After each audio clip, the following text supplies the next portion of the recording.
They said they couldn't afford to take both of us, so my sister went on a Mediterranean cruise while I stayed home. When they returned, I was gone, so was everything I'd ever paid for in that house. They told me over lunch. Not even a real sit-down dinner like we used to have when I was a kid.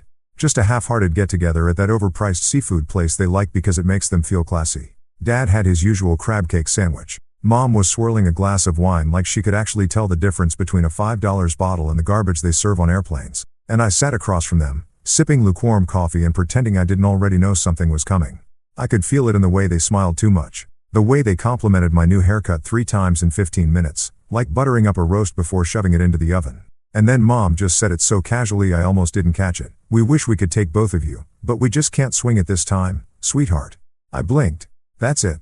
No lead up, no apology, no guilt in her voice. Just like that, they were dropping this tiny sharp truth on the table between the ketchup bottle and a basket of stale fries. I looked at Dad, hoping he'd chime in, add some warmth, offer something like, "We feel awful, Andy." "Really, we do." But he just gave this tight little smile like it hurt him to even acknowledge the moment. Then Mom added, "We figured Trina could use the break, you know? She's been through a lot lately." And that was when something snapped inside me. Not all at once, not with drama or shouting, but with this slow sinking feeling, like air leaking out of a balloon. Not the fact that they picked her, hell, I should have seen that coming, but that they acted like it was reasonable, like it made perfect sense. Like I, the son who paid their electric bills last winter and fixed their damn garage door with my own 2 hands, should just nod and say, "Of course." I forced a laugh because I didn't trust myself to speak. They kept talking about ports and excursions, about how Trina was excited to see Italy, even though she flunked out of high school history and once asked if Venice was that place with the pyramids. They said this cruise would be good for her. Help her reset. Reset from what exactly? The stress of dating men half her age and never holding down a job longer than 3 months? The trauma of living rent-free in the pool house for a decade? I stirred my coffee and let them prattle on, mentally counting every dollar I'd ever handed over to them in the past 5 years. Every time I said I got it at the grocery store, every tank of gas, every new appliance I ordered and installed while Trina couldn't get around to it. I wish I could say I blew up right there in the restaurant, threw my napkin down, and told them to shove their cruise up their retirement-aged asses, but I didn't. I just smiled tight-lipped and nodded. Let them feel good about themselves for choosing her, for leaving me behind like some spare tire in the trunk of a car they no longer wanted to drive. After lunch, Dad hugged me like he was doing me a favor, like his decision hadn't just punched a hole in my gut. Mom clapped my shoulder and said, "You'll get your turn." I didn't have the energy to ask when exactly that might be. After they're dead and gone? Maybe? When there's nothing left but Trina's empty promises and overdue bills. The next few days passed like a blur. I watched from the window as they loaded their luggage into the back of Trina's borrowed SUV, all smiles and sunscreen and excitement. Samuel, Trina's flavor of the month, wore a giant baseball cap and kissed Dad on the cheek like he belonged, like he had somehow earned a spot on the deck of that cruise ship while I was being left behind to water plants and collect their mail. No one asked me to house sit, not that I would have. They waved as they pulled away, and I waved back. Not because I meant it, but because I wanted to remember that moment forever, the exact second they made their choice. And just like that, they were gone. Let me ask you something. What would you have done? I mean it. If your parents looked you in the eye and told you that you, the dependable one, the one who always showed up, weren't worth the price of a damn plane ticket while your sister, who still owes you money for that busted laptop, gets to sip wine off the coast of Santorini, would you smile and accept it? Or would something in you break a little? Something deep and quiet and final? Because something in me did.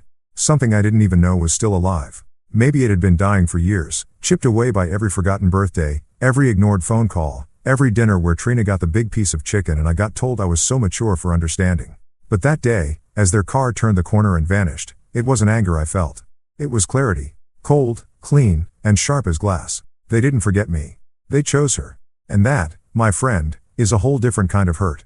It's funny how you don't really keep score until you realize the game was never fair to begin with. And once that idea lodges itself in your chest, quietly, without warning, it grows into something unbearable, like an itch you can't scratch, or a stone in your shoe that you try to ignore until you find yourself limping through your own damn life. I spent the days after they left trying not to feel anything. Sweeping the floors, folding laundry, fixing the leaky faucet in the kitchen. Not because it mattered anymore, but because that's what I did. That's who I was. The son who took care of things, kept everything running even when no one noticed. Even when no one thanked me, even when I felt like I'd been reduced to background noise in my own family. I walked through that house like a stranger. And it hit me slowly at first, and then like a storm. Every single thing that worked, that functioned, that made their life easy had my name etched into it. Not in pen or paint, but in effort. In hours spent on hold with customer service or bent under the sink with a wrench and a prayer. That new washer and dryer they loved so much? The ones that didn't shake the house like an earthquake? I bought those. The smart thermostat that mom bragged about to her friends, acting like she installed it herself? That was mine. The leather couch where dad fell asleep watching his crime shows? I paid for that, too, down to the delivery fee. And the thing is, I never made a scene about it. Never kept a ledger. Never said, hey, maybe Trina should pitch in for once. Because I thought, stupidly, maybe, that love worked like that. That family was about doing without being asked, about showing up without needing applause. But the cruise changed something. Not the event itself, not the fact that they left, but what it revealed. The raw, undeniable truth that I was never going to be the one they chose first. No matter how much I gave or how long I waited. I started looking at everything differently, as if the walls had finally begun to whisper what I'd refused to hear, that love in this house came with conditions, and I was the only one still paying. So I started digging. Not emotionally, not in therapy, but in paperwork, in accounts, in all the digital and dusty corners of their life where things are supposed to be transparent but never are. And that's when I found it. Hidden in plain sight, a casual betrayal wrapped in financial language. The travel fund, a small investment account they'd opened in both their names years ago, supposedly to use for their dream trips once they retired.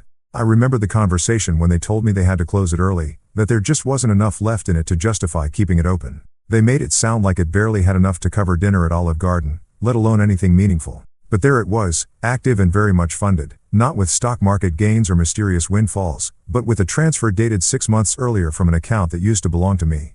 My account, the savings I'd built in my 20s. The one I asked mom to help me manage when I didn't know what a Roth IRA was. The one I forgot about because life got busy, because rent and work and helping them always came first. Turns out she never closed it. She just rerouted the funds. And when I confronted that fact in the cold light of my laptop screen, there was no mistaking the numbers. No gray area left to justify it. They didn't just leave me behind. They used me to get there. I sat with that truth like a weight on my chest, like something that would crush me if I didn't do something, if I didn't move, if I didn't respond. And yet, what could I say? Hey, just checking in from the house you left me in, wondering why my savings paid for your little boat ride through paradise? What would that accomplish? They'd deny it, deflect, tell me I was being dramatic, too sensitive as always. They'd remind me of all the things they did for me once upon a time. Little league games and sack lunches. The roof over my head. As if those things weren't the bare minimum. As if love could be repaid in interest rates and guilt. I didn't yell. I didn't cry. I just looked around that house, the one they never called mine, and I saw it for what it really was. A shrine to my silence. A monument to all the ways I'd bent myself into someone convenient, useful, easy to overlook. And in that moment, I realized I didn't want to be him anymore. I didn't want to be the one who waited quietly for his turn, who kept giving in hopes that someone might finally notice. I wanted something else, something I couldn't name yet. But I knew it didn't live inside those walls. And so I started planning. Not revenge, not yet. Just an exit. Just an answer to the question they didn't bother to ask when they boarded that ship. What happens when the one who always stays decides to go? Because believe me, when I left, they weren't going to forget it. There's something deeply liberating, almost terrifyingly so, about the moment you realize you no longer owe anyone an explanation. Not out of spite, not because you suddenly stopped caring, but because you finally accepted the truth you've been choking on for years. The kind that crawls into your bones and rewires the way you see the people you once would have died for. After I found the financial paper trail, after I stared at those transaction logs until the numbers became meaningless, a numbness took over, not cold or bitter, but calm in the way a storm's eye is calm. Silent, deceptively still, yet full of pressure, just waiting to collapse everything around it. I didn't pack a bag right away. I didn't march through the house in a fury, tearing everything apart like some spurned lover in a bad TV movie. No, I took my time because revenge, when done right, isn't loud or sloppy. It's methodical, measured, and terrifying in how quiet it can be. The first thing I did was take inventory. Not emotional inventory, not a checklist of broken memories or childhood slights, but an actual detailed accounting of what in that house I had paid for with my own money, time, and labor. I pulled receipts, emails, old text messages from group chats where I confirmed purchases or forwarded warranty info. Anything that would stand up in the silent courtroom I was building in my head, where the only judge and jury was the version of me that had been ignored for too long. It was shocking, really, how much of their comfort had been built with my hands. The entire living room, mine, down to the side tables and the damn light bulbs and the antique lamp. The kitchen backsplash mom always bragged about being installed by a contractor. I found and paid for after Dad said the old tile was making him depressed. The water heater, bought with my bonus from a job I hated. The same one I stayed in for 3 extra years because I didn't want to leave them without support. So I rented a storage unit, nothing fancy, Nothing that would draw attention. I found one with a loading dock and a freight elevator, paid in cash, and told the guy behind the desk it was for a house transition, which wasn't a lie, not really. Over the course of 3 days, while the cruise ship carrying my parents and Trina floated somewhere between Mykonos and oblivion, I dismantled their world piece by piece. I moved through the house like a ghost, quiet and intentional, wrapping furniture in blankets, unplugging electronics, carefully boxing up every dish, every picture frame, every towel set I'd purchased during one of my many Target runs over the years when no one else could be bothered to care. It wasn't theft. I didn't take what wasn't mine. I left the things that belonged to them, though I'll admit the line between mine and ours got a little blurry the deeper I got into the closets. But I made my peace with that blur because blurred lines were all they ever gave me. I found a document folder labeled Vacation Ideas on their home computer, full of photos of places they planned to go with Trina, notes on wine tastings, spa packages, even a paragraph about retiring to Florida. If Andy ever settles down, one note read. That stung in a way I can't fully describe. Not because I wanted to be in those pictures or plans, but because I realized I never had been. I was a footnote, a contingency plan, the just-in-case son who could be counted on to hold the fort while they chased the dream with someone more exciting. When I finished, the house looked like a model home after a clearance sale. Hollow, echoing, impersonal. I didn't leave a note. I didn't want to give them the dignity of a farewell they never earned. But I left a small detail, a single thread they'd have to pull on. And I did it for me. On the empty mantel where our family photos used to sit, I placed one frame. Inside it was the receipt for the cruise, printed in full color with a yellow sticky note across the top, paid in full by me. I locked the door behind me and didn't look back. I didn't cry. I didn't feel guilty.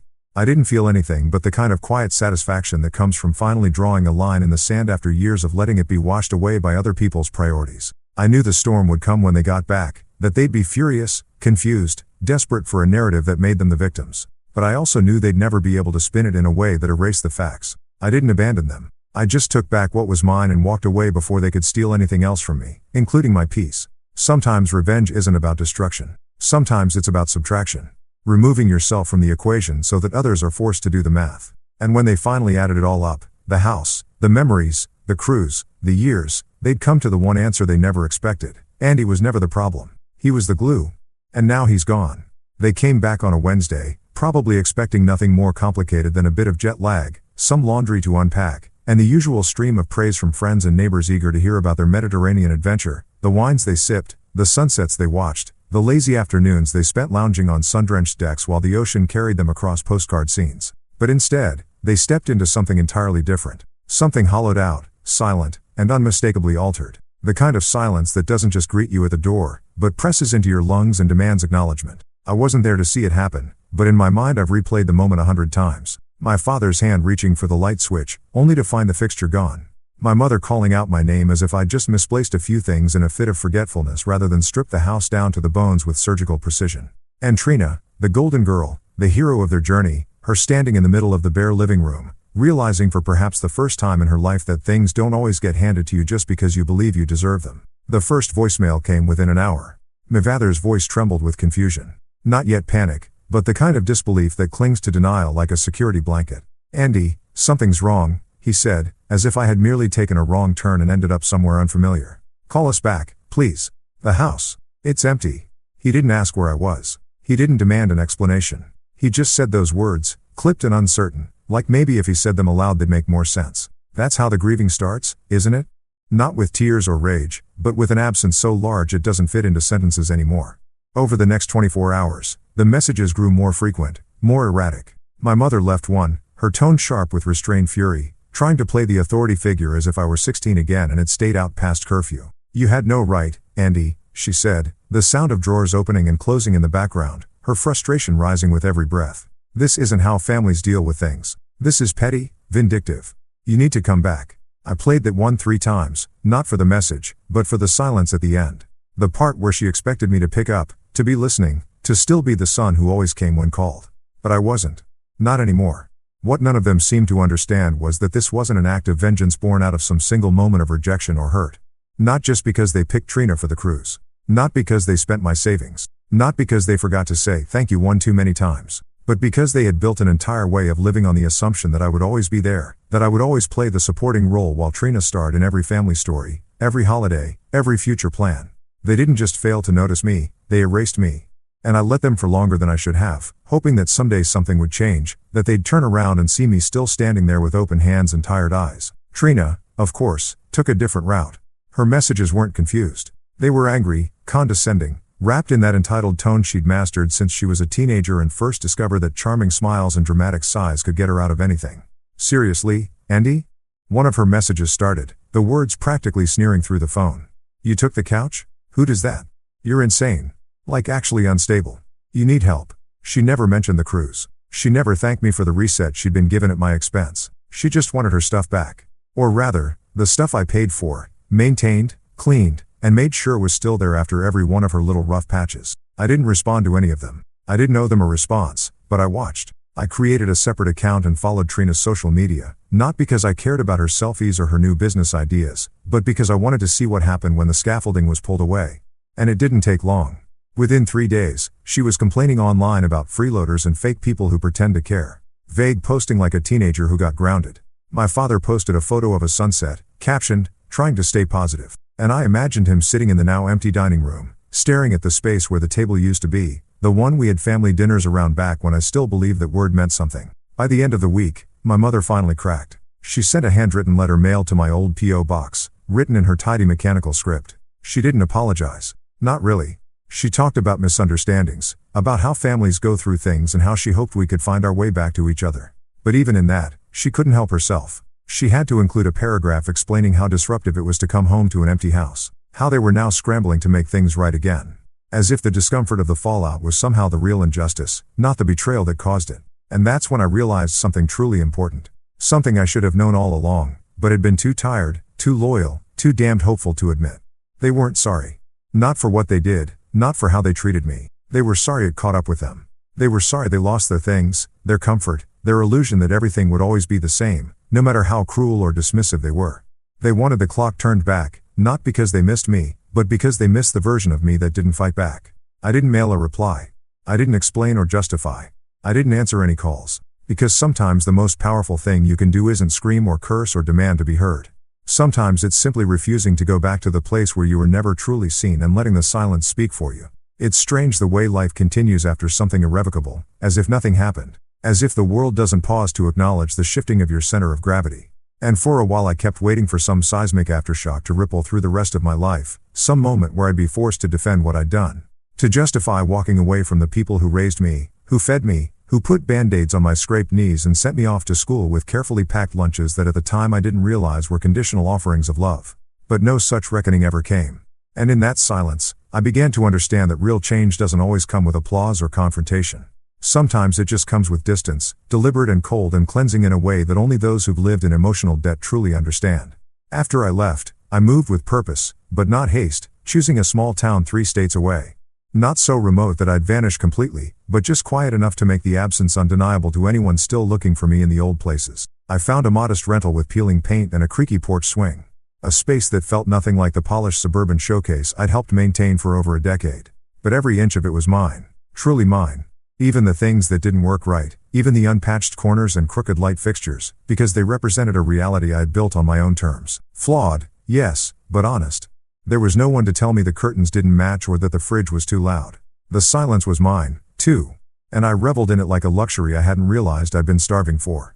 Weeks passed, then months. I changed my number, closed my shared accounts, left the house keys in a sealed envelope at the foot of their old mailbox with a sticky note that read simply, "You might want to call a locksmith." It wasn't dramatic, but it was deliberate. Like everything else I'd done since they left me behind for that cruise. And still, every so often, a ripple from the past found its way to me.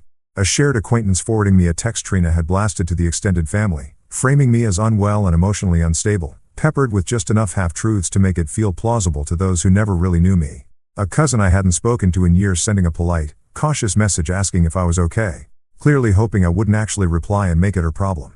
I ignored them all, not because I had nothing to say, but because I no longer needed them to hear it. They weren't the audience I had left behind. They were just the echo chamber I had outgrown. The real moment of reckoning came not with a phone call or a confrontation, but in a photograph I stumbled across online purely by accident. One of those real estate listings you don't mean to find, but suddenly can't stop staring at.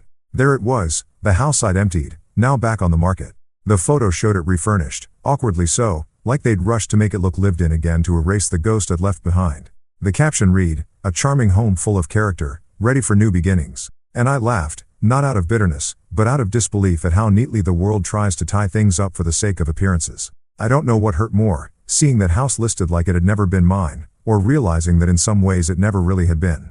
It was just a set piece I kept clean for a play I was never allowed to star in.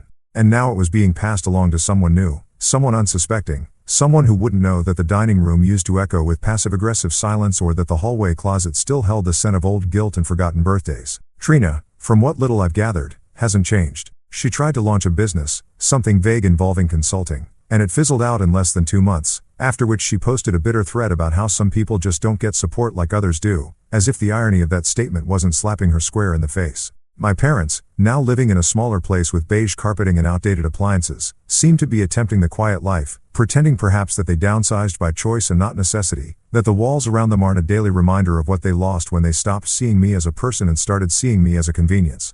I sometimes wonder if they sit around that new living room and talk about me. I wonder if they try to rewrite the story in their favor, painting me as the unstable one, the ungrateful son who walked away without warning, without mercy. Maybe they say I snapped, that I was always sensitive, that they should have seen it coming, that they did their best. Maybe on the worst days, they allow themselves to ask the real questions. What did we do? When did he start drifting? Why didn't we see it? But I don't hold my breath for those moments. I've stopped expecting clarity from people who can't look past their own comfort. Still, I check in now and then, not directly, not openly, but in the way you might glance at an old scar just to remind yourself that the wound did in fact exist. I watch from a distance as they adjust to the life they built without me. And in the quiet of my new apartment, surrounded by second-hand furniture and plants I've learned to keep alive, I feel something close to peace. Not the fairy tale kind, not the resolution you see in movies where everyone hugs and cries and makes up over pie, but the real kind, the quiet acceptance that not everything broken can be fixed, and not every family deserves a reunion. Because the truth is, they didn't just lose a son. They lost the part of their life that held everything together. That paid the bills without being asked. That showed up when no one else did. That smiled politely while being ignored. And while they float in their own sea of denial, still clinging to the myth of their own generosity, I live in the truth that sometimes the most powerful kind of payback isn't fire or fury, but absence. And absence, when it's earned, is louder than any door slam, sharper than any goodbye, and far more permanent than any apology that never arrives lives.